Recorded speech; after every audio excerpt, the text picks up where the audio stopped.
Hello dear students, very good evening आप सभी लोगों को। तो चलिए जल्दी से सभी लोग हाजिर, आज की क्लास की स्टार्ट करते हैं। एक बार बताएंगे मेरी आवाज और वीडियो आप लोगों को प्रॉपर सुनाई दिखाई दे रहा है क्या?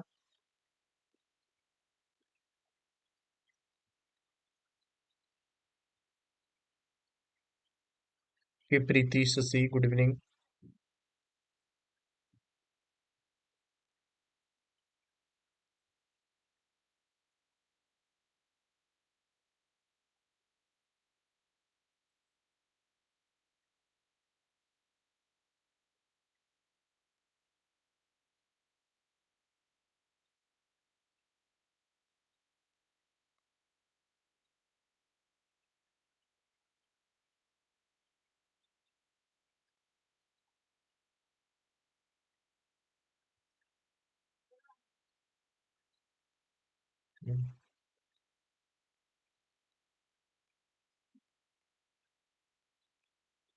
Hello dear students, very good evening आप सभी लोगों को। तो चलिए जल्दी से सभी लोग हाजिर, आज की क्लास को स्टार्ट करते हैं।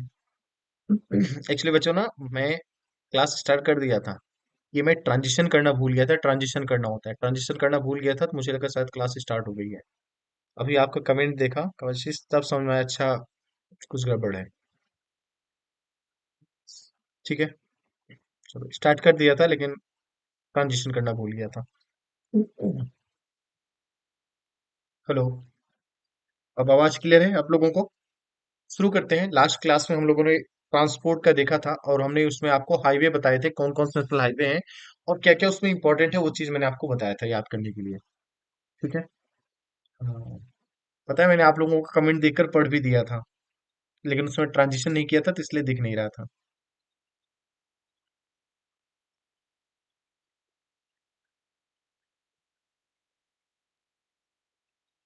ओके, प्रीति, शशि, आशीष, हर्षित, मैं अच्छा हूँ। बस अब हम लोगों का साथ एक दो क्लास तक और है।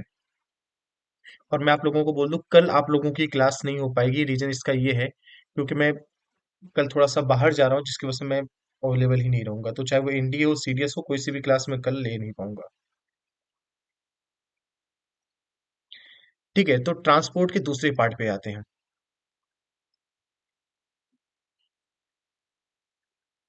बस अब समझो आप लोगों का चीजें कंप्लीट ही है ना। अब आप जिन लोगों ने यहाँ पर और वहां पर क्लास किया है, अब आपकी ज्योग्राफी कंप्लीट है। आप निश्चिंत होकर अपनी तैयारी करिए। उम्मीद है मैंने आप लोगों को शॉर्ट नोट्स प्रोवाइड कर ही दिया है, शॉर्ट नोट्स मैंने आपको दे दिए हैं। ठीक है, उस शॉर्ट नोट्स से भी आप कर लोगे। अगर इन केस मान लो आप में से कोई ऐसा है जो बहुत कम एक दो क्लास ही पढ़ा है, फिर उसको लग रहा है यार सर अब पूरा का पूरा कितना कवर करें हम, इतना कवर नहीं हो पाएगा, कुछ और बता दो। तो मैं आप लोगों को बता दूं, एटलीस्ट ज्योग्राफी की जो शॉर्ट नोट्स मैंने आप लोगों को प्रोवाइड कर रखी है, उसको जरूर पढ़ लेना आप लोग।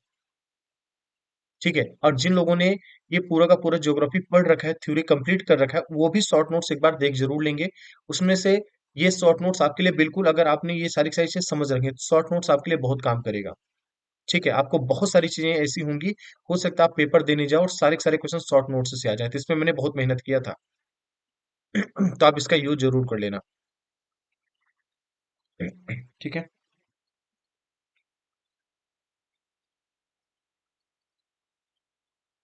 कि प्रशांत,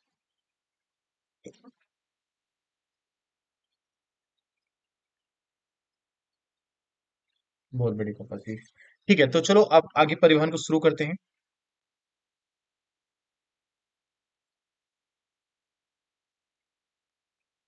अब बात कर लेते हैं गोल्डन क्वाड्रिलेटरल की।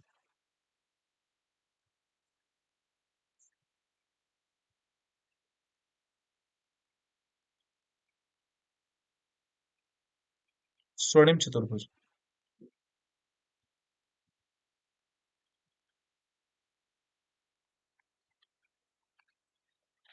स्वर्णिम चतुर्भुज।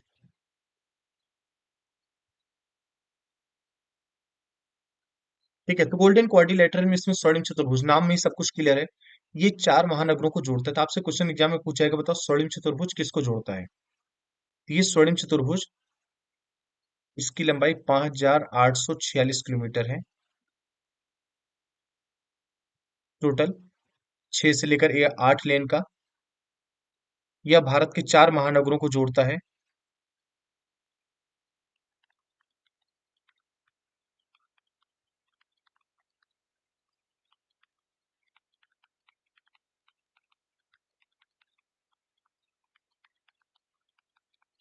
अब ये 4 लिख दिया मैंने, तो आप गेस कर पाओगे 4 कौन हो सकते हैं? कौन कौन सा? 4 महानगर। दिल्ली, मुंबई,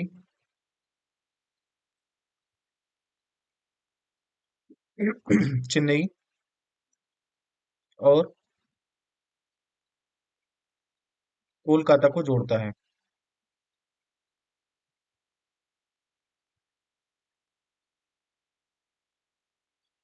ठीक। हम्म। कौन कौन हिंदी के लिए सहमत है? सर हिंदी में, हाँ हिंदी में ही बस। कोई नहीं, कुछ कुछ चीजें अभी कुछ देर पहले मैंने सीरियस हिंदी की क्लास ली ना, तो उसमें बाइलिंगुअल पढ़ा था ना, तो थोड़ा थोड़ा फ्लो में आ जाता है वो। कोई नहीं, तो इसमें गोल्डन क्वाड्रिलेटरल में कुछ है ही नहीं, इसमें बस आपको ये 4 महानगरों को जोड़ेगा। जैसे कि यहाँ पर अगर इसको मैप हिसाब से देखें, इसमें कठिन क्वेश्चन अगर पूछना हो तो आपसे ये पूछ लेंगे कि जैसे गोल्डन क्वाड्रिलेटरल है, चलिए ये वाला।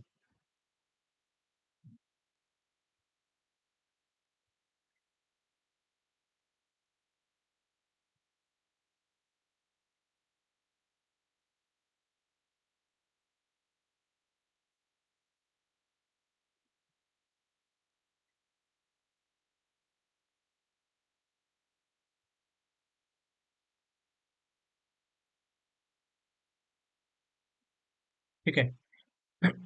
दिल्ली, मुंबई, चेन्नई, कोलकाता।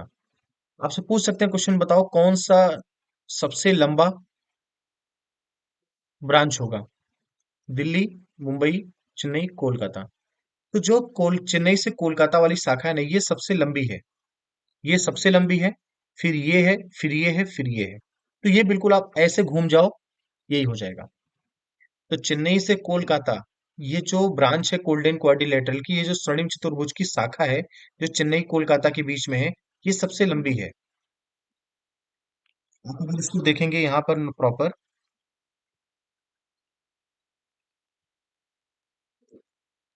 Golden quadrilateral. देखो, ये गोल्डन क्वाड्रिलेटरल। देखो, तो ये वाली शाखा ये सबसे लंबी है। फिर इसके बाद ये है, फिर इसके बाद ये है, फिर इसके बाद ये है। अगर आप चेन्नई से शुरू करना, चेन्नई से शुरू करना, ये वाली शाखा, ये दोनों सबसे लंबी है। इसके बाद ये है, इसके बाद ये है। तो चेन्नई के लेफ्ट साइड जाओगे तो सबसे छोटा। बस ऐसे आप देखो, चेन्नई का जो दाहिना हाथ है बहुत लंबा रहेगा, चेन्नई का जो बायां हाथ है वो बहुत छोटा रहेगा। ठीक है। आगे देखेंगे तो यहाँ पर प्रॉपर लंबाई भी आपको दिख जाएगी। ये देखो, ये 1662 किलोमीटर इसकी लंबाई है। चेन्नई, हावड़ा चेन्नई मतलब, चेन्नई से लेकर पूरा का पूरा कोलकाता, मतलब ये कोलकाता के पास तक, पश्चिम बंगाल। ठीक है। इसकी लंबाई देखेंगे 1454 किलोमीटर, 1662 1454 किलोमीटर। फिर इसकी देखेंगे 1384 किलोमीटर, फिर 1284 किलोमीटर। आपको ये लंबाई याद नहीं रखनी है, बस आप इसका क्रम याद रखना। ठीक है, जो मैं आपको बताना चाह रहा हूँ, अगर क्वेश्चन उसको टफ पूछना हुआ, क्वेश्चन को कठिन बनाना हुआ, तो ही ऐसी हरकत करेगा वो। ठीक है। तो चेन्नई से इसकी जो शाखा है, चेन्नई से कोलकाता, हावड़ा,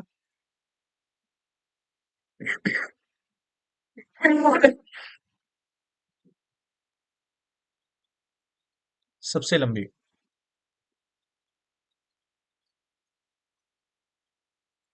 चेन्नई मुंबई सबसे छोटी।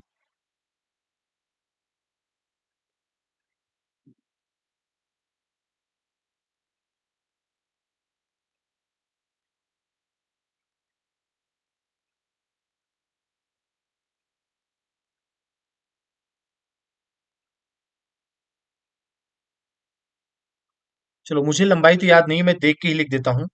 ठीक है। और इतना लंबाई याद करने की मैं कभी सोचता भी नहीं। चेन्नई, कोलकाता, कोलकाता दिल्ली, दिल्ली मुंबई, मुंबई चेन्नई, सबकी लंबाई लिख देता हूँ। से 1383 किलोमीटर है। 1243 किलोमीटर, ये दो ही याद रहता है क्योंकि ये दोनों तिरासी तिरासी है ना, इससे 12 13। बाकी को देखना पड़ता है, इसका 1300 कुछ है, इसका 1600 कुछ। 1384।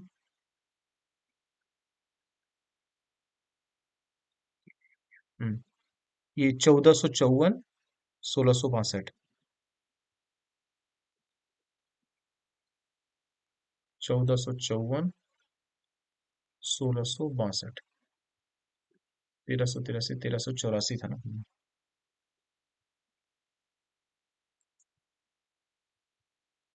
चलो, ये सब डाटा आपको याद नहीं रखना है। मैंने खुद इसको याद नहीं कर रखा है, तो आपको क्यों बोलूंगा याद करने के लिए। तो ये सब अननेसेसरी डाटा है, बस इसको बताने का पर्पज मेन यही था, जो आपको बोल रहा हूँ बस वो याद रखना। ये वाला नंबर वन पर है, सबसे ज्यादा लंबा। दूसरे नंबर पर ये है, तीसरे नंबर पर ये है, चौथे नंबर पर ये है। ठीक है। हम्म,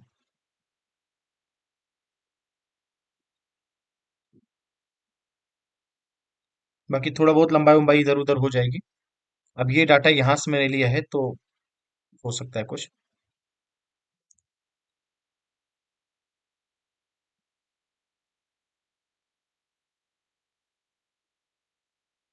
ठीक है इसे।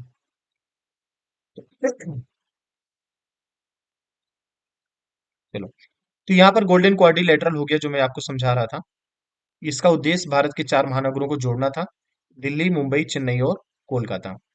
अब इसके बाद, अब यहाँ पर यह भी सोचा गवर्नमेंट ने कि भाई एक काम करते हैं, यहाँ पर नॉर्थ से लेकर साउथ तक, ईस्ट ईस्ट से लेकर पूरा वेस्ट तक एक ऐसा हाईवे बनाया जाए, जो कि पूरा एक रोड अगर कोई पकड़ता है तो बिल्कुल साउथ तक चला जाए, एक कोई रोड पकड़ता है बिल्कुल ईस्ट से वेस्ट तक चला जाए। ठीक है, ये पूरा पूरा बनाने का एक और संकल्प लिया गया गवर्नमेंट द्वारा, और इसको अब बना भी लिया गया है। तो इसे कहा गया कॉरिडोर, इसे कहा गया गलियारा। जैसे घरों में होते हैं ना, कुछ एक तरफ कमरे होते हैं, कुछ कमरे एक तरफ होते हैं, बीच की जो गली होती है ना, उसको गलियारा कहा जाता है। आप लोगों को, बहुत सारे लोगों को पता होगा। आप अपने घर में ही बोलते हैं, अरे भाई गलियारे में रख दो उसको, वो गलियारे में रख दो। तो गलियारा क्या हो गया? तो भारत का आधा भाग इधर, आधा भाग इधर, तो बीच में गलियारा निकल गया। इधर का आधा भाग, इधर का आधा भाग, तो बीच में गलियारा निकल गया। उत्तर से लेकर दक्षिण तक, पूर्व से लेकर पश्चिम तक, ये भारत के दो गलियारे हैं। अब यहाँ पर कोई क्या बनाए, अब एक चीज ध्यान रखना, अगर कोई चीज बनाया जा रहा है, तो क्या शुरू से लेकर आखिरी तक ऐसे ही बनाया जाएगा? कि नया बिल्कुल हाईवे बनाया जाएगा? अगर मान लो इसके बगल में एक हाईवे बनाए, तो क्या उसके पैरेलल में समानांतर में एक और हाईवे बनाएंगे? बिल्कुल ऐसा नहीं होता। ठीक है, जैसे मान लो कि यहाँ पर, एक सेकेंड,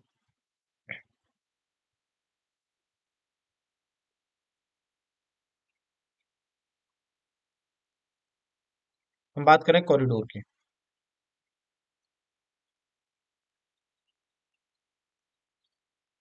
मतलब गलियारा।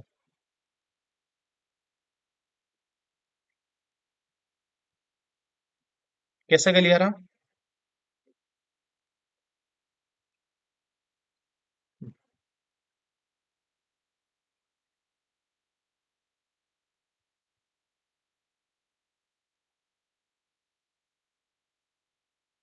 7500 किलोमीटर लंबा ये गलियारा।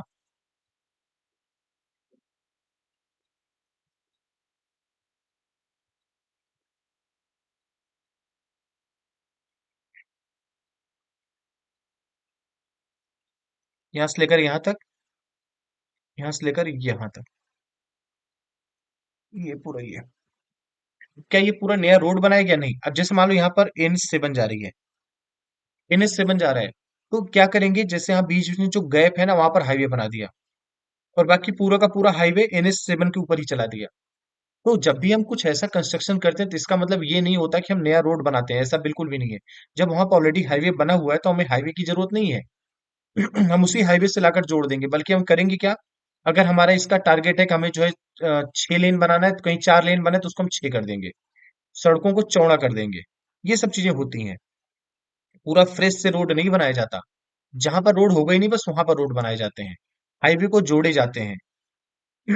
ठीक है, तो कॉरिडोर की हम बात करते हैं, तो यहाँ पर नॉर्थ साउथ कॉरिडोर, जैसे ये हो गया श्रीनगर, ये हो गया कन्याकुमारी।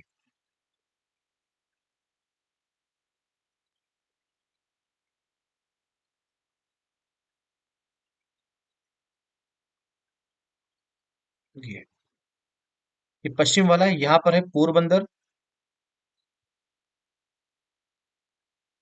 यहाँ पर हो जाएगा सिलचर। ठीक है, तो ये है। तो ये जो कॉरिडोर है, इसकी जो टोटल लेंथ है,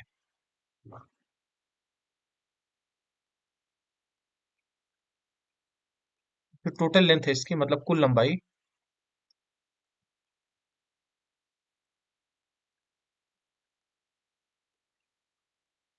7300 किलोमीटर, जिसमें से जब हम बात करेंगे नॉर्थ साउथ कॉरिडोर की,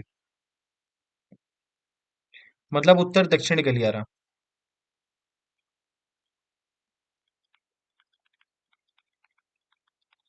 इसकी लंबाई है 4000 किलोमीटर। और ये उत्तर दक्षिण गलियारा कहाँ से कहाँ तक है, आपको डायग्राम में भी दिख रहा है, श्रीनगर से कन्याकुमारी।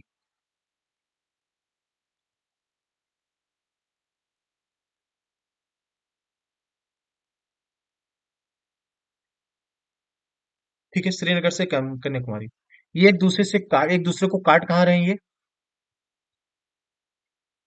झांसी।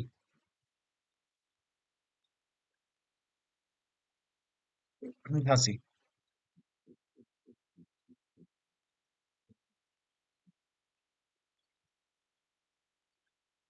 पूर्व पश्चिम गलियारा, ये 3300 किलोमीटर।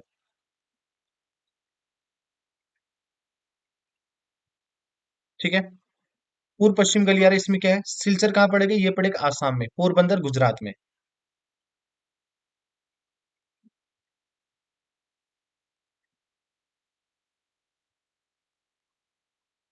सिलचर आसाम में,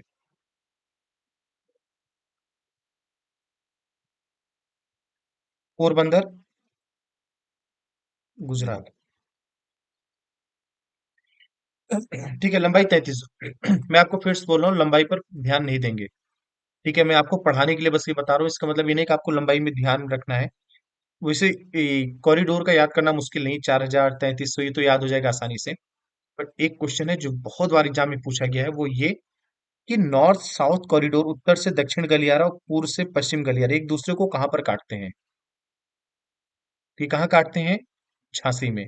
झांसी किस राज्य में पड़ेगा, उत्तर प्रदेश में। हम्म।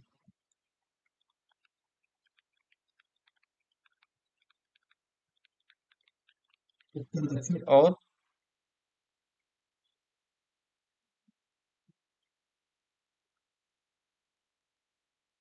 पूर्व पश्चिम गलियारा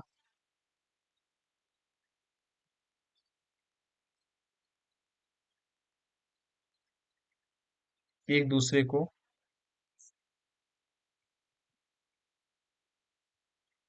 झांसी में काटते हैं। झांसी कहाँ पर पड़ेगा, उत्तर प्रदेश।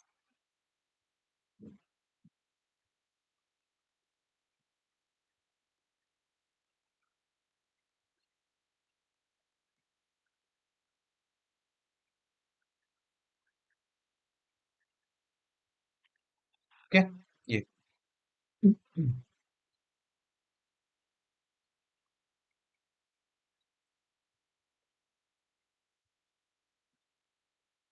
बहुत बढ़िया विकास। आप उसके लिए स्टडी करवाते हैं, इसका मतलब आपकी लेवल भी काफी अच्छा है, क्योंकि एनडीए सीरियस का लेवल बहुत अच्छा होता है। बहुत अच्छा, क्या बहुत हाई लेवल यूपीएससी एग्जाम करा रहे हैं तो रहता है। Okay Sonam, good evening. ठीक है, तो यहाँ पर ये उत्तर दक्षिण पूर्व पश्चिम गलियारा सारा का सारा मैंने आपको बता दिया। अब चलो एक हम बात करते हैं, ये तो हो गया चलो रोड वाला। अब हम पानी के माध्यम से चलते हैं। तो अगला जो टॉपिक हमारा, नेशनल वाटरवे।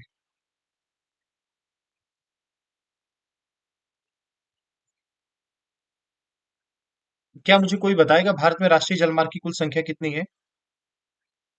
जैसे राष्ट्रीय राजमार्ग होता है ना, वैसे राष्ट्रीय जलमार्ग।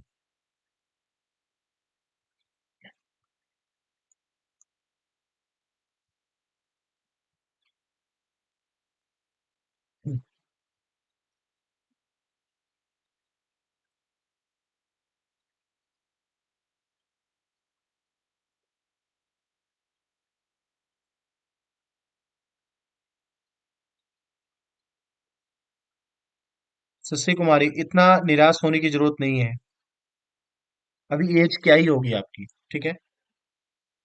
देखो, मैं आप लोग सभी लोगों को बता दूं, आप सब लोग, अभी आप लोगों के गवर्नमेंट जॉब तैयारी करना, मतलब गवर्नमेंट जॉब की तैयारी करने की एज है।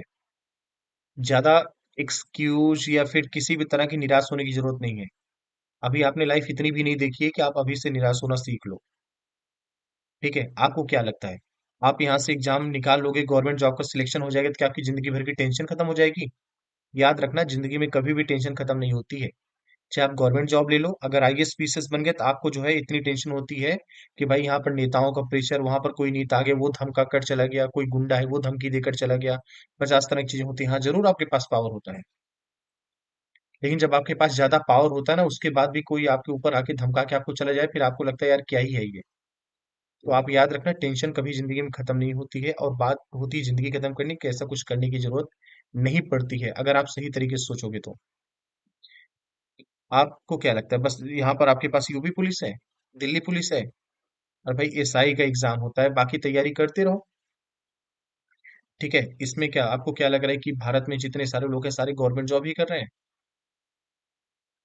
ऐसा नहीं है। ठीक है, चीजों को लेकर अब मैं भी तो कर ही रहा हूँ ना, मैं भी तो प्राइवेट जॉब ही कर रहा हूँ। ठीक है। लेकिन एक गवर्नमेंट जॉब में पैसे भले कम होते हैं, लेकिन एक सुकून तो रहता है, बस सुकून की बात होती है। अदरवाइज आपको क्या लगता है, पैसे आप ज्यादा प्राइवेट में ही कमाओगे। गवर्नमेंट जॉब कोई पैसे के लिए नहीं करता, अगर वो पैसे के लिए करेगा तो फिर जो है वो प्राइवेट की तरफ ही भागेगा, कभी गवर्नमेंट जॉब की तरफ नहीं करेगा।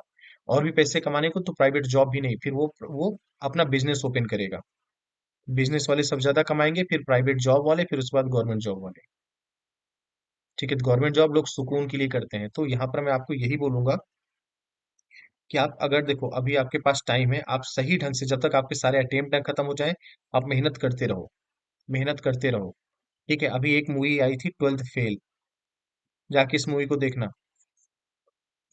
ठीक है। तो यहाँ पर आपको चीजों को रियलाइज करना, अगर पेपर नहीं निकल रहा है तो रियलाइज करो।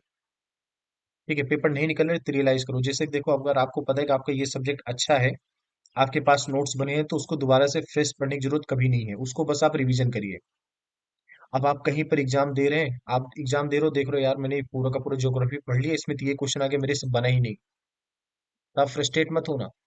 ठीक है। आप लोग यूपी पुलिस कांस्टेबल के लिए पढ़ रहे हो, यहाँ पर बिल्कुल ऐसे क्वेश्चन पूछे जा सकते हैं जो कि हो सकता है ना, अब मेरे से बहुत सारे ऐसे क्वेश्चन बन सकते हैं ज्योग्राफी, जो शायद मैं ना बना पाऊँ।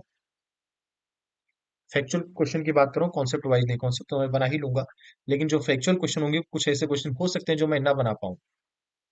तो इसीलिए मैं बता रहा हूँ कि आप लोग कभी इस तरह से नहीं, आप अपनी पढ़ाई को थोड़ा सा रिवाइज करिए, मतलब सही ढंग से करिए।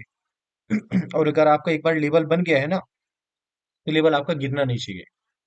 4-5 एग्जाम को टारगेट कभी मत बनाइए, टारगेट अपना हमेशा कुछ ही एग्जाम को बनाइए आप लोग। अगर कई सारे टारगेट बनाएंगे आप, तो हमेशा डाइवर्ट होते रहेंगे।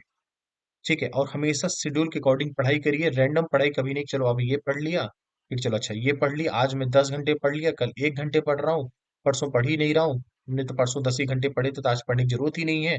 इस तरह की चीजें नहीं। आप हमेशा टाइम टेबल बनाइए, और मिनिमम आवर्स का, आपको पता है कि आप मिनिमम कितना दे लोगे। कुछ भी, कितनी भी गंदी कंडीशन हो आपकी, आप मिनिमम कितना पढ़ लोगे? आपको लगता है कि मैं कितना भी बुरी कंडीशन होगी, मैं डेली 4 घंटे तो दे ही लूंगा। तो आप अपना टाइम टेबल 4 घंटे का बनाइए। उससे ज्यादा आप पढ़ पा रहे हो तो ये तो आपके लिए बोनस होगा। कभी ये नहीं कि नहीं मैं तो भाई 10 घंटे दे लूंगा, तो आप 10 घंटे का टाइम टेबल कभी बनाओ ही मत। जिस दिन नहीं पूरा कर पाओगे, फ्रस्ट्रेट हो जाओगे। तो हमेशा मिनिमम कितना बना सकते हो उसका टाइम टेबल बनाओ, उससे ज्यादा समय दे लो तो वो अच्छा है, वो आपके लिए पॉजिटिविटी आएगा, यार यार मैंने 4 घंटे का टाइम टेबल बनाया, तो मैंने आज 8 घंटे पढ़े, 4 घंटे एक्स्ट्रा पढ़ा। ठीक है। तो ये आपके लिए एक अच्छा पॉजिटिव, थोड़ी पॉजिटिविटी लाएगा, वो अच्छी बात होगी आपके लिए। तो आपके लिए एग्जाम खत्म नहीं होंगे, आपकी जो तैयारी होगी उसी तैयारी को लेकर आगे बढ़ना, और आपके अंदर एक जिद होनी चाहिए कि नहीं मैं निकालूंगा ही निकालूंगी ही।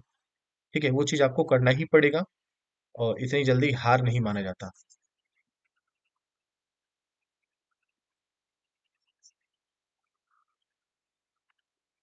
अब हमने भी जैसे पीसेस दिए, इंटरव्यू दिए, तब इसमें इसका मतलब क्या कि नहीं निकला, अगर इंटरव्यू नहीं हुआ तो इसका मतलब ये थोड़ी कि नहीं अरे बस सब कुछ खत्म ही हो गया, नहीं। उसी उसमें ही हमने इतना पीसेस आईएएस में इतना पढ़ रखा है कि उसी दम पे तो मैं आपको पढ़ाता हूँ। ठीक है।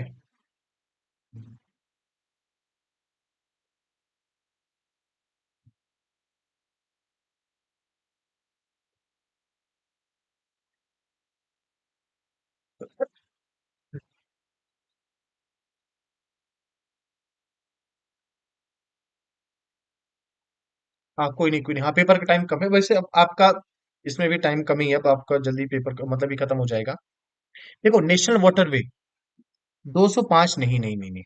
ये नेशनल वाटरवे है। भारत में कुल नेशनल वाटरवे की संख्या 111। कुल जलमार्गों की संख्या 111 है। ठीक है, पता है 2016 से पहले जब मोदी जी नहीं आए थे, मतलब मोदी जी के आने के बाद, उनके आने से पहले टोटल भारत में नेशनल वाटरवे 5 हुआ करते थे। मोदी जी ने आए, देखे यार दुनिया भर में। देखो, ये इस गवर्नमेंट का ज्यादातर ध्यान कहाँ होता है? इंफ्रास्ट्रक्चर पे। होता सब पे है, लेकिन स्पेशल फोकस इंफ्रास्ट्रक्चर पे होता है। तो यहाँ पर इन्होंने सोचा यार कि अगर हम यहाँ वहां से सामान ले जाते हैं, काफी खर्चा आता है, उसमें चीजें महंगी होती हैं। तो आपको पता है रोड के थ्रू अगर आप कोई चीज भेज रहे हो, तो अगर 1 रुपए खर्चा आता है ना, और वही अगर पानी के थ्रू भेजोगे तो आपका खर्चा 20 पैसे ही आता है। तो पानी के माध्यम से कोई चीज भेजना बहुत ही सस्ता पड़ता है, कोई ट्रैफिक की प्रॉब्लम नहीं, कोई दिक्कत नहीं। हाँ, मेंटेनेंस अच्छा खासा होता है कि जब आप नदी के माध्यम से कोई चीज भेजोगे, तो नदी को लगातार मेंटेन करना पड़ेगा, उसमें खर्चा आता है, उसकी बात अलग है। लेकिन अगर वैसे हम बात करें तो पानी के माध्यम से व्यापार बहुत ही सस्ता होता है। और ये चीन के अंदर बहुत ज्यादा विकसित है। चीन के अंदर जो अंदरूनी व्यापार होता है, जो पानी के माध्यम से इधर उधर चीजें भेजते हैं, उसके माध्यम से बहुत ज्यादा व्यापार होता है, और वो चीज बहुत सस्ती पड़ती है। तो गवर्नमेंट ने भी देखा यार ये तो बड़ा अच्छा है। अब एक काम करते हैं, हम यहाँ पर नेशनल वाटर वे को विकसित करेंगे, भारत में राष्ट्रीय जल मार्ग को और भी बढ़ाएंगे। तो वहां पर गवर्नमेंट ने अनाउंस कर दिया, लो भाई 106 और बनेगा। कब? 2016 में। तो 2016 में गवर्नमेंट ने 106 और जोड़ दिया, और अब इसमें भर समय भारत भारत में राष्ट्रीय जल मार्ग की संख्या कितनी हो गई? 111 हो गया टोटल। ठीक है, 111। अब क्या ये बन के तैयार हो गया? इसको बने में 2040 2050 लग जाएंगे। ठीक है, क्योंकि जलमार्ग घोषित करना और उसको बनकर तैयार होना, दोनों में फर्क होता है। ठीक है। और क्योंकि अभी जब आप जमीन एक्वायर करोगे, लोग लैंड एक्विजिशन करोगे, फिर उसके बाद इन्वायरमेंटल जो मतलब जो इन्वायरमेंट होते हैं, एनजीटी नेशनल ग्रीन ट्रिब्यूनल, उससे परमिशन लोगे, 50 तरह की दिक्कतें आती हैं। तो वो सब पूरा बनने में चलने में काफी टाइम लग जाएगा। ठीक है, लेकिन ये है कि गवर्नमेंट की इंटेंशन क्लियर है कि भाई भारत में राष्ट्रीय जलमार्ग को विकसित किया जाएगा। जलमार्ग को विकसित करने के कई सारे फायदे हैं। अब यहाँ पर बहुत लंबा इधर उधर खिंच जाएगा, इसलिए बहुत ज्यादा मैं इस पे नहीं जाऊंगा। बस अभी शॉर्ट में बस ये जान लो कि राष्ट्रीय जलमार्ग को विकसित करने का बहुत फायदा होता है। सिर्फ जहाज को इधर उधर भेजना ये इसका लक्ष्य नहीं होता। इसमें फायदा ये भी होता है, जैसे मान लो दक्षिण भारत में बहुत सारी ऐसी नदियां हैं जो सीजनल रिवर है, सदाबहार नदियां नहीं है। अब मान लो एक नदी है, सदाबहार नहीं है, लेकिन इसको भी हमने जलमार्ग के अंदर रख रखा है, तो अब इसमें जल ही नहीं रहेगा, तो भाई इसमें से जहाज कैसे जाएगा? तो हम क्या करेंगे, भारत की वो नदियां जो सदाबहार है, हम उसको इसके माध्यम से जोड़ेंगे। पानी इसके अंदर आएगा, जो पानी पूरा जाके बंगाल की खाड़ी में जाके गिर के बर्बाद हो जा रहा है, उस पानी को हम ऐसी जगह पर डाइवर्ट करेंगे कि भारत में बाकी जो नदियां जिसमें पानी नहीं है और जिसको हमने जलमार्ग के अंदर अंतर्गत रख रखा है, तो उसको उसके अंदर हम पानी लाएंगे। और फिर पानी रहेगा तो आसपास के जो किसान होंगे, जो कि पानी की समस्या से जूझते हैं, उस समस्या से भी निजात पाने में आसानी रहेगी। तो बहुत सारे इसके फायदे हो जाते हैं। तो नेशनल वाटर वे, खैर चैलेंजेस भी बहुत सारे हैं। सिल्टेशन की प्रॉब्लम आती है, बहुत सारी दिक्कतें होती हैं। बाढ़ के समय में जब बाढ़ आ जाएगा, बहुत ज्यादा बारिश होगी, उस समय क्या करोगे? तो खैर इस पे अब हम यूपीएससी के आंसर राइटिंग नहीं कर रहे हैं, इसलिए हम इस पे बहुत ज्यादा चर्चा नहीं करेंगे, बस इतना ठीक है। तो मेन हमें 4 नेशनल वाटर वे आप याद कर लो, बस इतना ही काफी है। क्योंकि बाकी अनाउंस किया गया है। तो NW1 की बात करते हैं, नेशनल वाटर वे वन, जो कि भारत में सबसे लंबा है। कहाँ से कहाँ तक?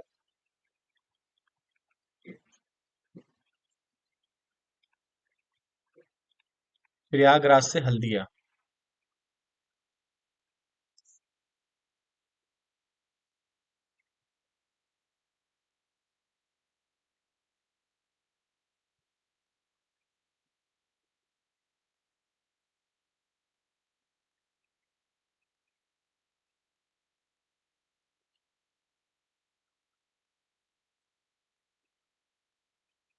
प्रयागराज से हल्दिया। NW2। तो मेरा बहुत तेज सर दर्द हो रहा है। ठीक है, साडिया टू डुबरी।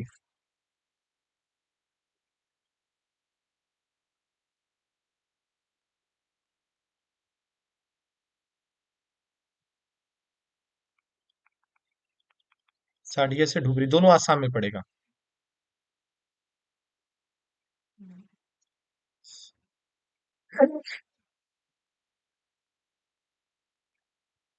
ये दोनों कहाँ मिलेंगे? आसाम में। हल्दिया कहाँ पर पड़ेगा? वेस्ट बंगाल। प्रयागराज कहाँ पड़ेगा? दुनिया जानती है इस चीज को। यूपी। ठीक है, और आपको बता दूं ये सब स्पेशली एक ही नदी पर है, किस पे? गंगा नदी पर। और ये ब्रह्मपुत्र नदी पर।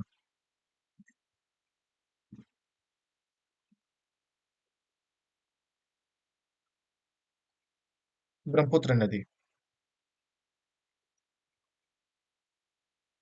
NW3। ठीक है, प्रयागराज से हल्दिया हो गया, साडिया से ढुबरी हो गया। इसके अलावा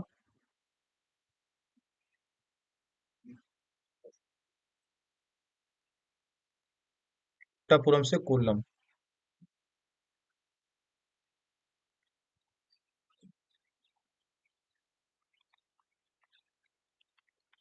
मेरा बेटा दरवाजा पीट रहा है अंदर आने के लिए।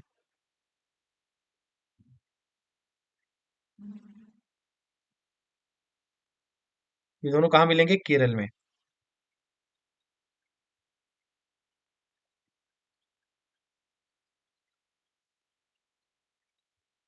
ये देखो, अब इसमें मैं कोई नदी स्पेशली नहीं लिख सकता, इसलिए क्योंकि जरूरी नहीं कि यहाँ पर जितने भी भारत में जलमार्ग हैं सब के सब नदियों के माध्यम से बने हैं, कुछ नहरों के माध्यम से बने हैं, कुछ दो दो नदियों को जोड़कर बीच में नहर निकालकर बनाया गया है। तो अलग अलग तरीके से इन जलमार्गों को बनाया गया है।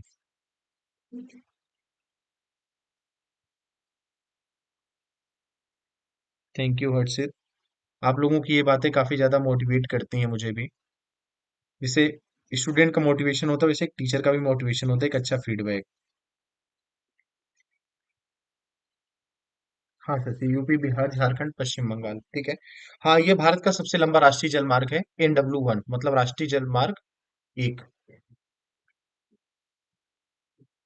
ठीक है। NW4 की हम बात कर लेते हैं, नेशनल वाटरवे 4।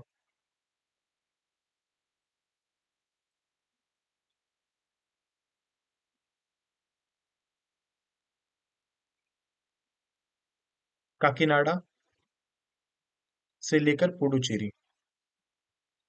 पहले पौंडीचेरी हुआ करता था, लेकिन अब इसका नाम बदल गया, पुडुचेरी हो गया है। आंध्र प्रदेश से लेकर पुडुचेरी तक।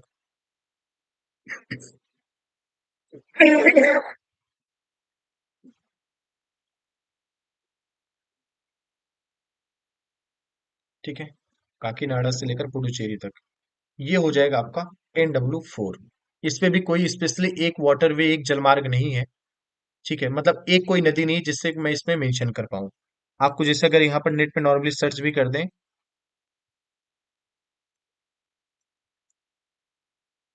नेशनल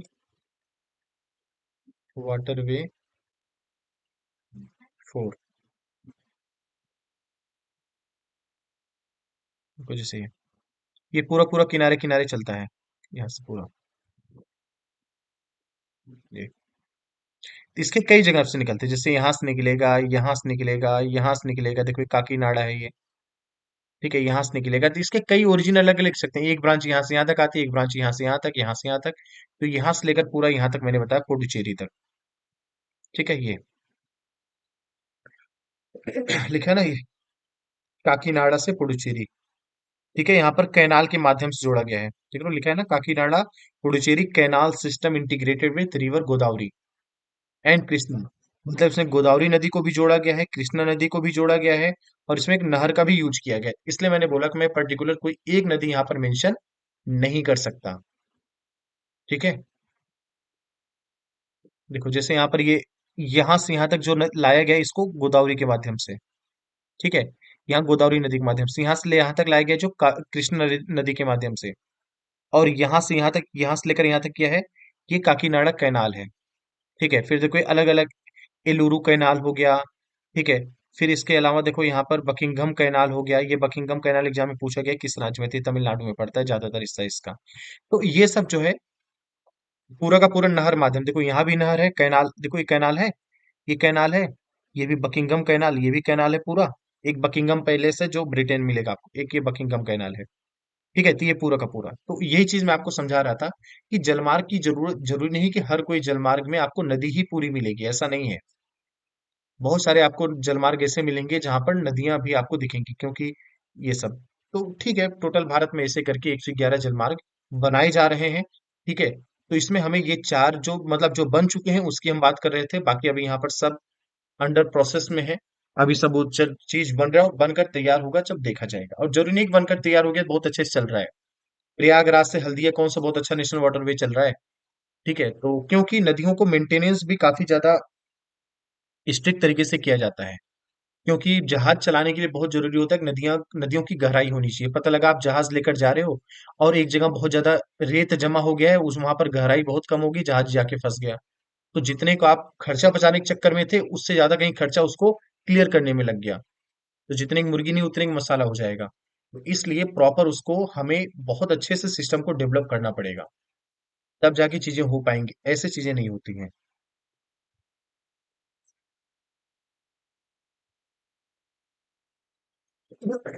हाँ देखो, यहाँ पर पूरा का पूरा लिखा है, ये देखो, वजीराबाद, ठीक है, भद्र चालान, फिर ये काकीनाडा, तो ये सारा का सारा यहाँ पर लिखा हुआ है, कहाँ से कहाँ तक गया ये सब पूरा प्रॉपर लिखा है, लेकिन मैं आपको बता रहा हूँ यहाँ से मेन जो मैंने बताया। ठीक है, मेन आपको यही चीज लिखा हुआ, मेंशन किया हुआ हर जगह पर मिलेगा। ठीक है,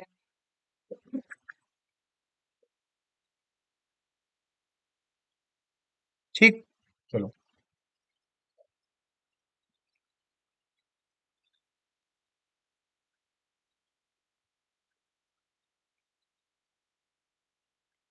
यहाँ पर ये हो गया, तो आपको बस इतने वाटरवे जानने, इतने से आपका काम हो जाएगा।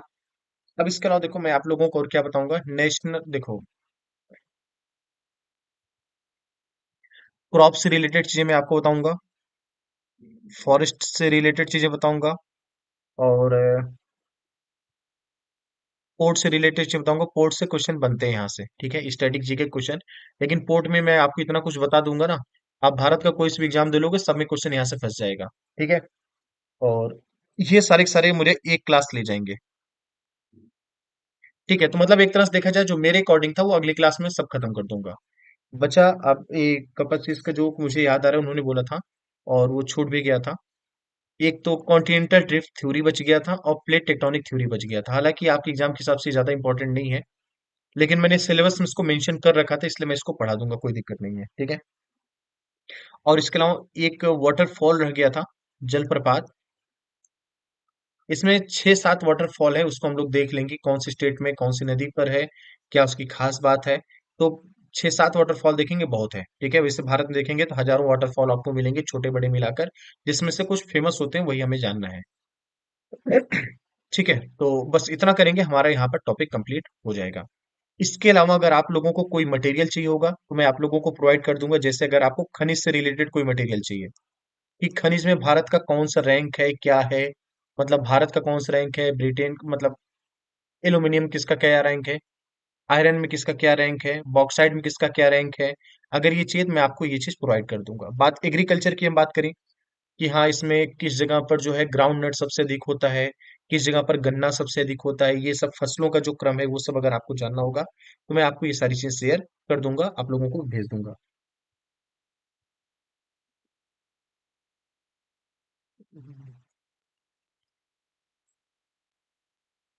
पॉलिटी, ठीक है, हम पॉलिटी भी स्टार्ट करेंगे। ठीक है, पॉलिटी स्टार्ट करेंगे, पहले मैं आपकी ज्योग्राफी कंप्लीट कर लूँ, मैं 1 घंटे के लिए आपका टाइम पे फ्री हो जाऊंगा, तो आपके टाइम पे ही एक कुछ एक क्लास रख लूंगा। ठीक है। तो बाकी पॉलिटी की हम बात करेंगे, पॉलिटी में आप लोगों को बिल्कुल शॉर्ट में पढ़ाऊंगा। ठीक है, और बाकी ये चीज मैं आगे क्लियर करूंगा इसको, जो ये इतना टॉपिक लिखा हूँ इसको कल दो क्लास और, दो क्लास का हम इसके लिए 1 घंटे एक मैराथन रख लेंगे, उसमें खत्म कर देंगे।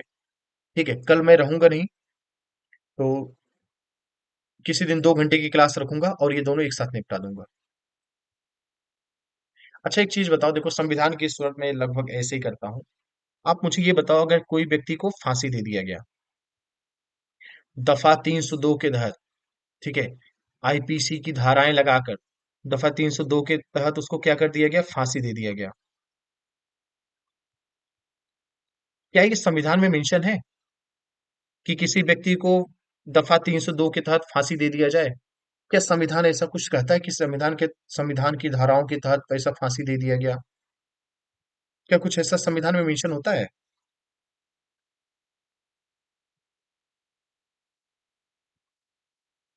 बस ऐसे ही। मान लो किसी ने धारा 144 लग गया, धारा 144 के तहत चार लोगों से अधिक कोई कहीं इकट्ठा होगा, उसको गिरफ्तार कर लिया जाएगा।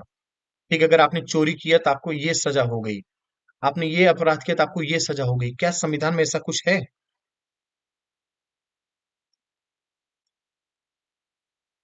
संविधान में ऐसा कुछ भी नहीं है। तो संविधान में ऐसा नीति सब है कहाँ पर? तो हमारे देश दो तरीके से चलते हैं, एक आईपीसी सीआरपीसी होता है, Indian penal code, criminal procedure code. ठीक है, और एक हुए एक तरफ है अपना कॉन्स्टिट्यूशन। तो फिर कॉन्स्टिट्यूशन का काम क्या है? ये है क्या? जब हमारा कोई भी चीज, सब कुछ आईपीसी सीआरपीसी के, जब देखो धारा वर्ड आप यूज करते हो ना, तो धारा का संविधान से कोई लेना देना नहीं है डायरेक्टली। ठीक है, तो फिर कॉन्स्टिट्यूशन का काम है क्या? संविधान का काम ही क्या है? जब सारा काम आईपीसी सीआरपीसी से हो रहा है, तो कॉन्स्टिट्यूशन का काम क्या है? देखो, संविधान हमारे हमें ये बताता है क्या सही है और क्या गलत है। तो ये देखेगा कौन क्या सही है क्या गलत है? कोई देखने के लिए बैठा है? मान लो कल को यहाँ पर जो सांसद लोग बैठे हैं, संसद लोग बना दे कानून कि अब कोई भी अगर बोलेगा तो हम उसको बिल्कुल आतंकवादी घोषित कर देंगे, उसको हम जान से मार देंगे। संविधान तो ऐसा कुछ नहीं बोलता, फिर उस लोगों के फंडामेंटल राइट्स का क्या, लोगों के मौलिक अधिकार का क्या? तो इनके लिए सुप्रीम कोर्ट बैठा है। सुप्रीम कोर्ट बैठा है जब संविधान बनाने वालों ने सुप्रीम कोर्ट को उसका रक्षक बना के चले गए कि भाई तुम रक्षक हो, अब संविधान की रक्षा तुम्हारे हाथों में है। कल को देखना, अगर कोई भी ऐसा बात करता है, कोई भी ऐसी हरकत करता है जो संविधान के विरुद्ध हो, कोई भी हो, चाहे वो देश का प्राइम मिनिस्टर हो, चाहे देश की पार्लियामेंट हो, कोई भी हो, तुरंत आप उसको खत्म कर देना। ठीक है, तो अब जब भी सही क्या है गलत क्या है, जब यहाँ पर पार्लियामेंट मान लो कोई कानून बनाता है, पार्लियामेंट कोई कानून बनाएगा, तो सुप्रीम कोर्ट उसको देखता है कि क्या ये कानून, इस कानून को बनाने की वजह से किसी के मौलिक अधिकार का हनन तो नहीं हो रहा है? ठीक है, किसी की कोई अधिकार खत्म तो नहीं हो रहे हैं? सबको संविधान ने जो अधिकार दे रखे हैं उससे इसका कोई नुकसान तो नहीं हो रहा है? अगर ऐसा है तो ठीक है, सुप्रीम कोर्ट बोले ठीक है आपका कानून संविधान के हिसाब से है। ठीक है, तो सुप्रीम कोर्ट क्या करे, इसको अलाउ कर देगा। इन केस अगर ऐसा कुछ हुआ कि संविधान के हिसाब से नहीं हुआ, तो सुप्रीम कोर्ट बोलेगा आपका आपका जो बनाया हुआ कानून संविधान के हिसाब से नहीं, इसलिए हम आपके कानून को नल एंड वाइड करते हैं, खत्म करते हैं। आपको पता है जब इंदिरा गांधी जी ने जब यहाँ पर इमरजेंसी लगाया था, जब देश में इमरजेंसी लगी थी इंटरनल डिस्टरबेंस की वजह से, उस समय सुप्रीम कोर्ट क्या कर रहा था? क्या वो सही तरीका था इमरजेंसी? नहीं, वो तरीका बिल्कुल गलत था। जो इंदिरा गांधी ने इमरजेंसी लगाई थी भारत में, नेशनल इमरजेंसी, वो गलत था। उस समय सुप्रीम कोर्ट क्या कर रहा था? फिर उस समय संविधान सुप्रीम कोर्ट नहीं देख पा रहा था? नहीं, सुप्रीम कोर्ट में इंदिरा गांधी ने किया क्या? उन्होंने पहले कॉन्स्टिट्यूशनल अमेंडमेंट किया, संवैधानिक संशोधन किया, सुप्रीम कोर्ट के पावर को खत्म किया, जिसका पावर है जुडिशियल रिव्यू का। इसके पावर को खत्म किया कि जो आप संविधान को देखते हो कि बताओगे क्या सही क्या गलत है, उसके पावर को ही खत्म कर दिया कि अब संविधान, ये सुप्रीम कोर्ट देखेगा ही नहीं कि संविधान में किस हिसाब से क्या हो रहा है क्या नहीं हो रहा है। ये पावर खत्म किया, उसके बाद देश में लगा नेशनल इमरजेंसी। आप सुप्रीम कोर्ट कुछ नहीं कर सकता, क्यों? क्योंकि उसका वो पावर ही खत्म कर दिया जिससे वो इन चीजों को देखता था क्या संविधान के हिसाब से हो रहा है क्या नहीं हो रहा है। बस देश में क्या हुआ, इमरजेंसी सक्सेसफुल हो गया। तो लोग बहुत दिमाग से काम करते हैं। ठीक है, फिर दोबारा जब यहाँ पर ये इमरजेंसी खत्म हुआ, फिर दोबारा जनता पार्टी की गवर्नमेंट आई, उन्होंने सबसे पहले जो संवैधानिक संशोधन किया वो यही किया कि सुप्रीम कोर्ट के पास लगातार वही पावर उसको वापस दिलाया कि भाई आपके पास जुडिशियल रिव्यू था, इसको लो वापस रखो आप अपने पास। अब कोई दोबारा इस तरह की हरकत करता है तो आप जो है उस चीज को रोक सकते हो। तो देश में इसलिए आप ये कभी नहीं बोल सकते देश में कौन सबसे बड़ा है। ये डिबेट का पार्ट है। सबसे बड़ी तो जनता है। ठीक है, क्योंकि इसमें क्योंकि संविधान खुद बोलता है we the people of the India, we the people of India, तो मतलब ये पीपल ऑफ इंडिया को रिफर करता है, तो ये इसके ऊपर ये पीपल ऑफ इंडिया हो गए। बट फिलहाल वैसे अगर देखा जाए भावनाओं से हटकर, तो संविधान सबसे ऊपर हो गया। उसके बाद आप ये किसी को नहीं बोल सकते कि सुप्रीम कोर्ट ऊपर है, प्रधानमंत्री ऊपर है या फिर राष्ट्रपति ऊपर है। सब एक दूसरे के बराबर हैं। कहीं पर सुप्रीम कोर्ट ऊपर हो जाता है, कहीं पर प्रधान, कभी कहीं पर जो है पार्लियामेंट ऊपर हो जाता है, कहीं पर प्रेसिडेंट ऊपर हो जाता है। तो कभी ये सब एक दूसरे को ऊपर नीचे आते रहते हैं। लेकिन आप ये बोलो कि कौन सबसे ऊपर है, तो सबसे ऊपर तो संविधान ही है। ठीक है। हाँ, ट्रक वाला केस भी हिट एंड रन केस। चलो इस पे हम देखेंगे थोड़ा सा। ठीक है, तो चलो आज की क्लास को हम यहाँ पर समाप्त करते हैं बच्चों, बाकी थोड़ा सा बचा हुआ है उसको हम लोग देखेंगे, ठीक है। तो मिलते हैं फिर नेक्स्ट क्लास में। Bye bye everyone, take care. जय हिंद।